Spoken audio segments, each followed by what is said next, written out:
back for week 3. I'm so excited for this week, and we are going to be doing food chemistry. So did you know that chefs, bakers, cooks are all their own type of scientist? How, you may ask? Food. So just like in week 1, we talked about how there were chemical reactions between the different ingredients in like the silly putty and the bouncy ball that we made. But this week we're talking about food. So when we bake something and when we mix different things together, those chemical reactions are happening to form something new. And that's how you know that it's science, because it's forming a new substance. Therefore, a chemical reaction is taking place. And that's chemistry. So this whole week is about food chemistry. So in baking, there are 2 different types of reactions. There's caramelization and then the Maillard effect. And caramelization is a reaction that happens between sugars and sugars. So when you think caramelization, you're making caramel, or your sugars are caramelizing, that's because their sugars are reacting with one another and they're forming this like goopy goo. So the Maillard effect is a little bit similar. It's when a reaction occurs between sugars and amino acids or proteins or something like that. So when you have egg whites or sugar and you combine them together, or egg whites and sugar combined together, those will be doing a Maillard interaction. So that will be the Maillard effect. And that's what you see when you have like a cookie that's golden brown, or a pie that is also golden brown. It gives it that color, that flavor, and just a little bit extra texture. So those are the 2 main things that help us have flavor, texture, different things like that in our baking. So those are 2 important things that you have to think about. And caramelization and the Maillard effect occur at different degrees. For example, caramelization happens at 356 degrees Fahrenheit. So you're not going to get a very caramelized cookie or something baked good when you bake it at 350. So that's why we kind of have to have different temperatures for different things. So if you want a softer cookie, you're gonna wanna cook it at a lower temperature because it's not gonna caramelize. But if you cook something above 356 degrees, for example, 375, it's going to caramelize and you're going to get that crunchy or crispy cookie that a lot of people really enjoy. So in order to get different consistencies and different types of cookies, you also may need to add a leveling agent. And a leveling agent is what reacts with the acids in the dough, and that creates carbon dioxide to be released, which creates air pockets. So that's how when you have a flat or a ball of dough, it's gonna puff up. And that's because of the leveling agent is going to release that carbon dioxide when it reacts with the other ingredients or the acids in the dough. So that's kind of what gives it that puffiness. And that can be baking powder or baking soda. First, we'll be making sugar cookies. So you're going to need these ingredients. You're gonna need all-purpose flour, white sugar, baking soda, salt, baking powder, imitation vanilla or just vanilla extract, an egg, 2 sticks of butter, and a mixing bowl. So next you're gonna set your oven to 375 degrees, and this is just because that we need that the temperature to be above 356 degrees, so it's gonna be 375, so it'll caramelize. So we're gonna take all of our dry ingredients and mix them into the bowl, and then we'll add the wet ingredients in a little bit. Measure out 3 cups of all-purpose flour. Add 1 teaspoon of baking powder and put it into the bowl. 1/4 a teaspoon of baking soda. 3/4 a teaspoon of iodized salt. Now stir everything together until it's completely combined. You have this all mixed together, you're just gonna put it to the side and we're gonna start creaming the butter. You're going to start creaming your 1 1/4 cup of sugar and 2 sticks of butter or 1 cup of butter. Get a consistency that's fluffy and smooth like this, you can start to beat in the egg and your vanilla. So I cracked my egg first and I'm just going to beat it with a fork. Add that to your butter and sugar mixture. I'll add 1 teaspoon of vanilla extract. Now I'm gonna beat everything together with my kitchen mixer. I'm just gonna finish it off with my spoon because I didn't want to over mix it with the mixer. So I did a very low speed on that and just sort of did it very slowly so it wasn't to overmix the mixture. So now I'm just gonna kind of combine everything together with my spoon. So now you're going to add your flour mixture gradually. So I'm just gonna do like a cup at a time, mix it, add another cup, mix it until the flour is all gone. So this is what it looks like all mixed together. I used my hands to kind of knead it together, but it's dough now, so we can start forming our cookies onto the cookie sheet. To prepare your cookie sheet, you can either put parchment paper or grease it with like a Pam spray or butter or something like that. Now just get some spoonfuls of your dough and put it on your pan, and then we're gonna flatten it with a glass. Now that you've spooned them out, you're going to flatten them with the bottom of a glass, just like that. Now that you've done that, put your pan into the oven, and we're going to bake it for 10 minutes this time, and our next batch will do 12 minutes. So this is what they look like after 10 minutes of baking. They're very light in color. They're a little bit crispier on the bottom just because I used butter for greasing my pan and not parchment paper, but they caramelize a little bit more on the bottom, as you can see. So I went ahead and tasted it, and they seem to be a little bit soft. They're not super sweet, but they're still yummy. So go ahead and taste it right now, and then we're going to put another batch in for 12 minutes. All right, this one's going in for 12 minutes. Looks like they're done. We're gonna let these cool for a little bit. So we're just gonna stick them on the top of the stove and just leave them for about 5 minutes. So these seem to be a little bit more crispy. They're still a little soft, but I'm gonna taste it now. I would definitely say that these are much sweeter, and I think that's just because they had more time to caramelize. Okay, I want you to imagine now a nice cool fall evening. You walk inside, the house is warm, and you smell something so amazing, so delicious, and that is the caramelization and the Maillard effect of an apple pie baking in the oven. And you are so excited to eat it because you can smell it. You can just know it's gonna taste so good because you can already smell it, and because you already just can like taste it because of how strong it smells. And that's the effect of caramelization when you're baking something. When you can smell it, you know that it's caramelizing and you know that it's starting to bake. So you'd think that like, oh, it's such a cool evening, you know, you'd need that warm dough and be able to make your pie, but your dough needs to be really, really, really cold in order for it to work. And that's because the butter that you put, or the fat, sometimes people use shortening and butter, those are both fat.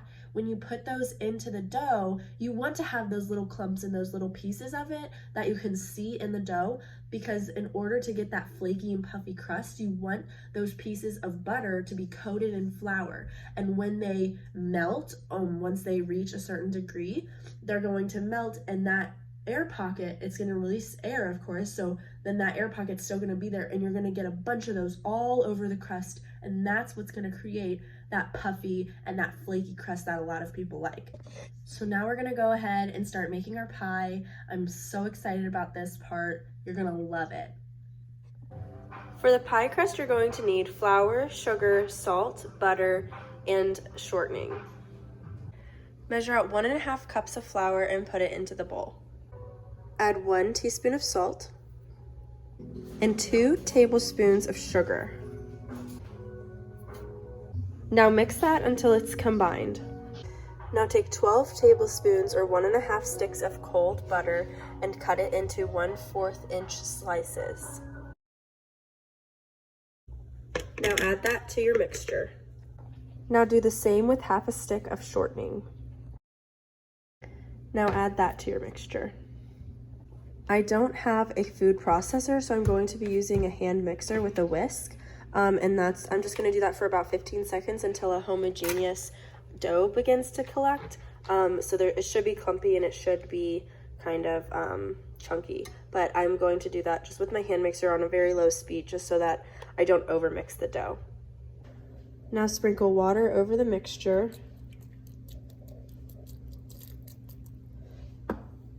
This should be about the consistency of your dough right now. Now add the additional cup of flour and begin to mix again. Now sprinkle water over the mixture.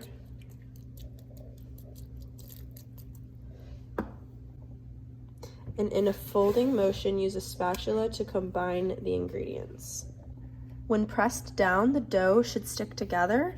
So now we're going to divide it into 2 even balls. Now place 1 ball of dough on a paper plate like this and have some plastic wrap underneath it, and you're going to mush it into a 4-inch disc. Wrap it up in plastic and do it with the second one. Now refrigerate your dough for about 45 minutes to an hour. Next, we're going to be getting our apple filling ready for our pie. So you will need sugar, flour, brown sugar, nutmeg, ginger, cinnamon, salt, lemon, apples, and 1 egg white. And we're going to cut the apples into thin slices, and we're going to have about 6 to 7 cups of those.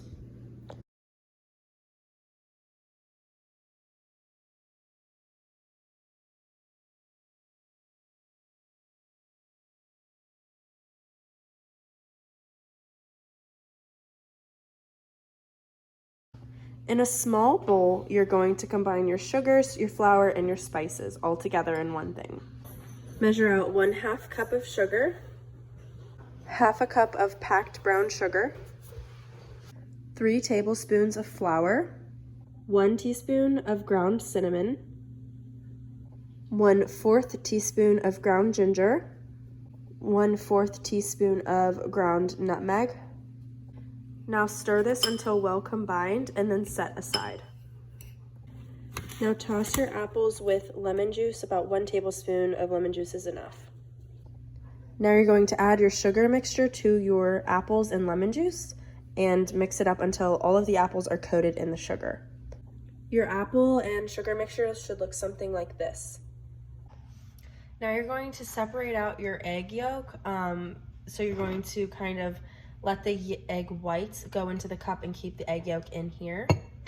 So you're just going to carefully crack it in half and just kind of go back and forth with the yolk and let the egg whites flow out. Okay, and then you can just discard the rest, but you should have your egg whites in here. Our pie crust should be nice and cold and ready to be put into the pan. Now what you're going to do is unwrap one of your pie crust pieces, and you're going to put it into the bottom of the pan, but you're going to want to mush it down so that it forms to the bottom of the pan.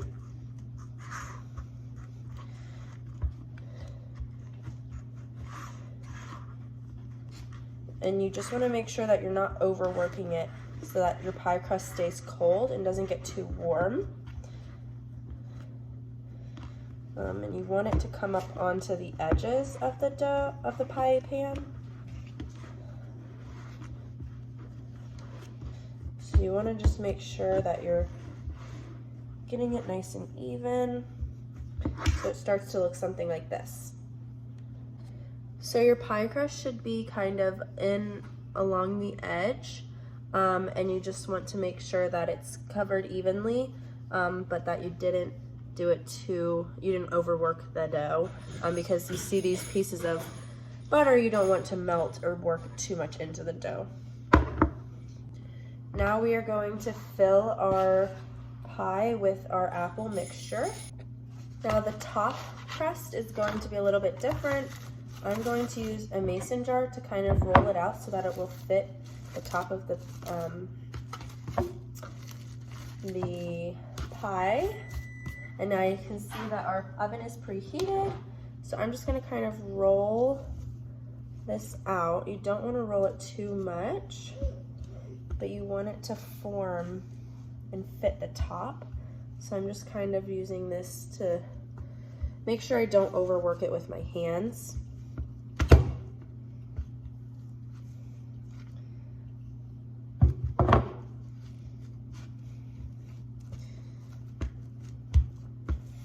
So this is what your pie should look like so far with some butter on the top. We're gonna put our crust on over it and seal it. So you're gonna wanna beat your egg whites until they're foamy. Mine, you can't really tell, but they're starting to be pretty foamy. I don't have a brush, so I'm just gonna kind of brush it on with my fingers. I'll make sure to wash my hands afterwards because of salmonella. We don't want that.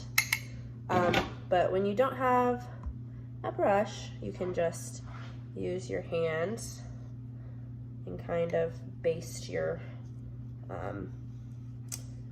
pie. So make sure all of the crust is covered. Again, we don't need to use all of the egg whites, but it is good to make sure it's all covered. Okay.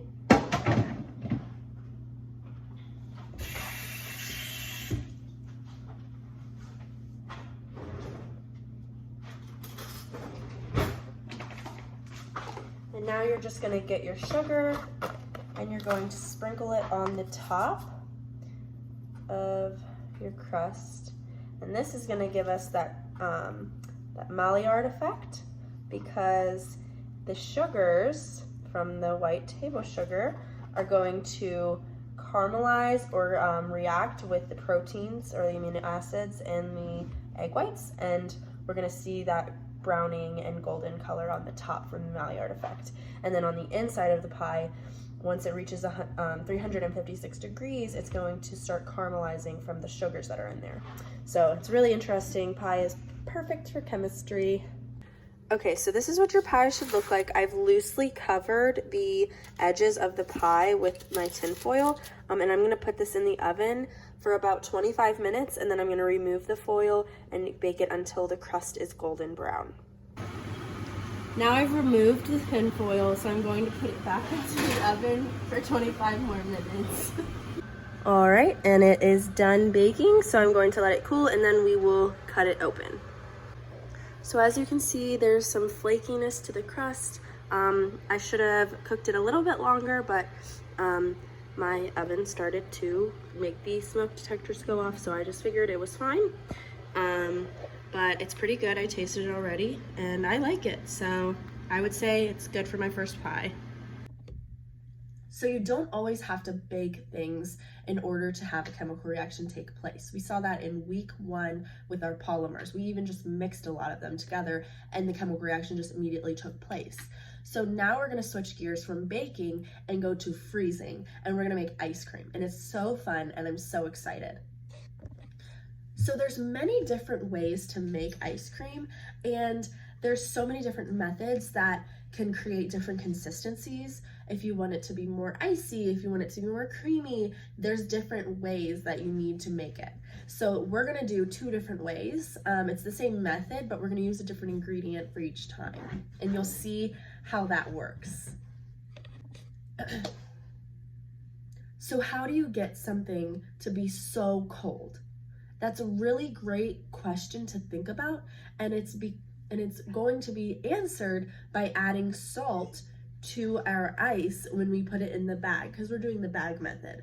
And salt just lowers the freezing point of water, so it makes your ice kind of it makes it much more cold, and it helps your ice last longer, because if you're gonna just shake your ice is gonna have that friction, and it's gonna melt much faster than it would if you were to add the rock salt. And the rock salt's just gonna make everything so much more cold and just so much better.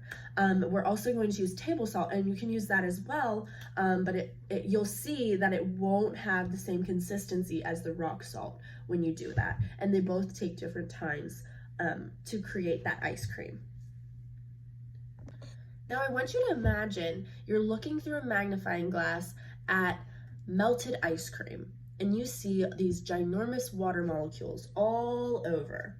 And water is special because water is very polar. It has different poles. It has negative and positive charges, so it's gonna stick together like magnets. Water wants to be together. So you're gonna see these huge clumps of water. And what does water form when it freezes?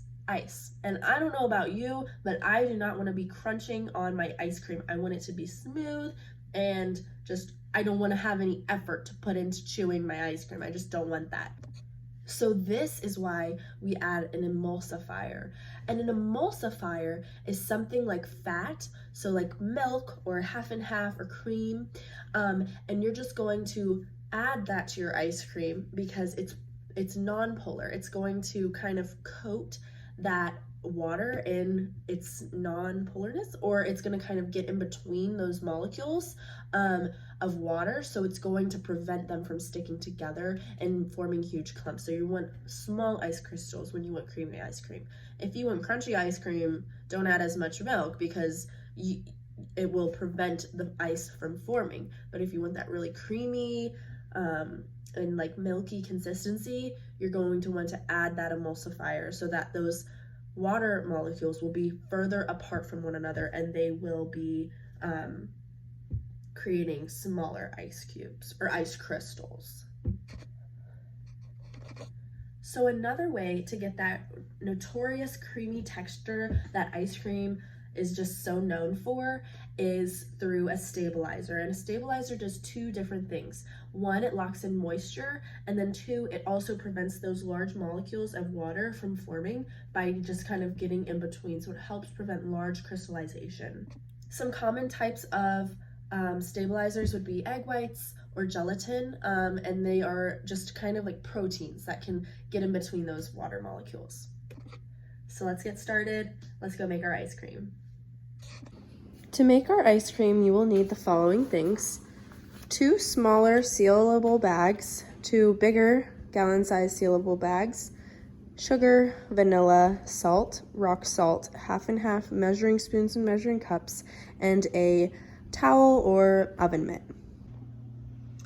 In each bag, each small bag, you're going to need to put 1/2 cup of half and half, 1 tablespoon of sugar, and 1/4 teaspoon of vanilla.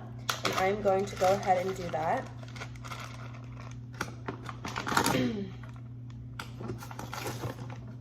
So 1 tablespoon of sugar. I'm going to open up my half and half.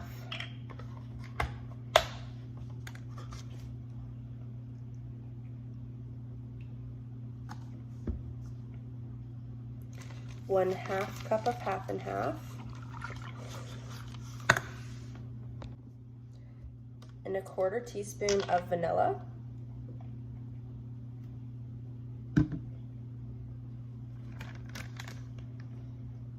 Okay, and just make sure you seal that and do that with both bags.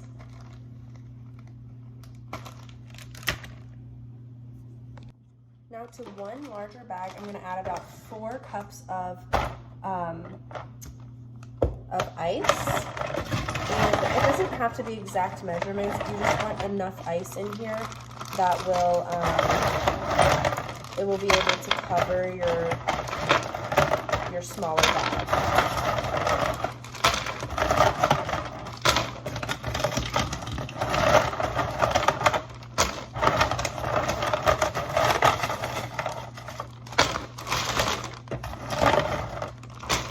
So I have my ice in here, and I'm going to put 1/2 cup of regular table salt in this bag. So this is a 1/4 cup, so I'm going to do 2 of these.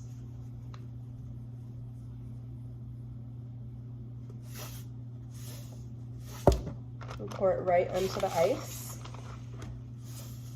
Again, adding this salt is just lowering the freezing temperature, so it's just kind of making it a little bit easier to melt, but it makes it colder. Okay, so you want to get that mixed in there. Okay, so we have our ice cream made from our first batch with normal table salt, and it's kind of icy. It looks like it's not gonna be as creamy as it can be. I'm gonna go ahead and taste it. Okay, so as you can see, it's pretty creamy. It's a little icy still, but it's really good. It's sweet. It has a good texture to it. I wish it was a little bit more creamy, but it might just be that it had to freeze so quickly. Okay, now I'm going to do the same process, but with rock salt. So I'm going to add my ice cubes to my bag. And then I'm going to add my rock salt to the ice. Okay, now that I've done that, I'm going to add my milk, vanilla, and sugar mixture into my bag. And you're going to start shaking. And do this until the ice cream has formed in the smaller bag.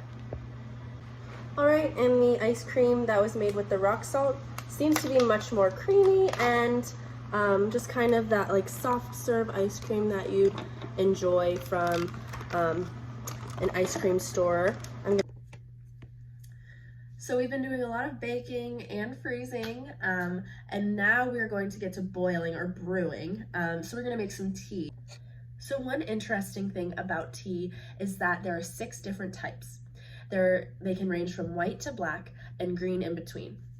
So you can get a green tea and a black tea from the same plant, and that's just because you have to oxidize them at different levels, which is just the amount of exposure that a leaf or a tea leaf has to the air.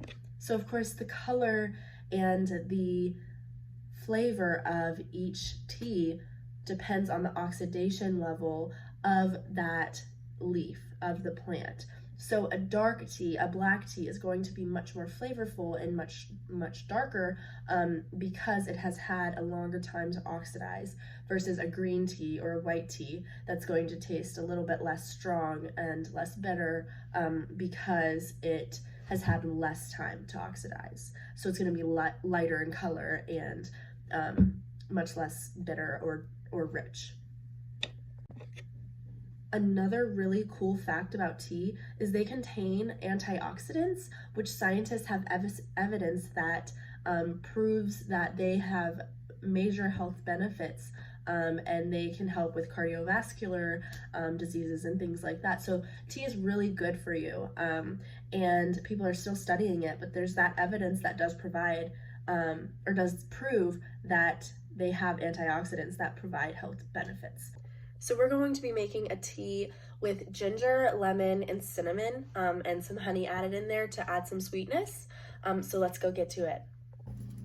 So you're gonna need boiling water. I've started my teapot on high just so that I can get that water going. So what I'm doing right now is just finely grating my ginger into this little dish here. And this is gonna be used in the tea.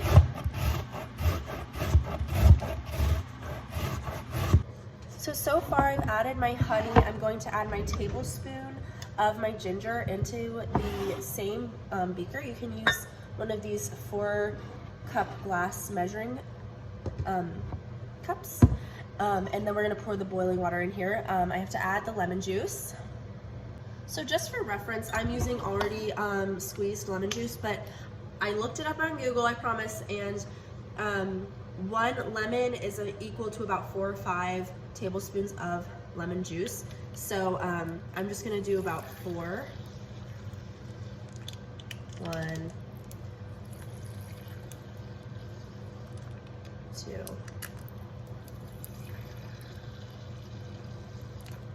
3,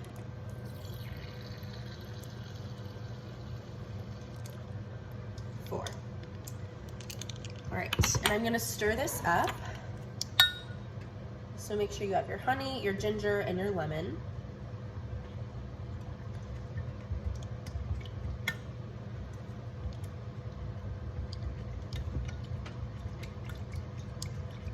So this is about the consistency you should have, and it should be about that color. So now that our tea or our water is finally starting to boil, we're just going to pour that into the glass beaker.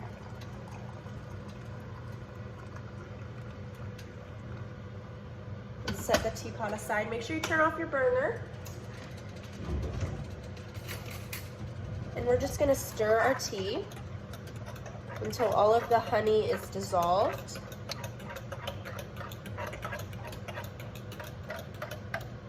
Okay.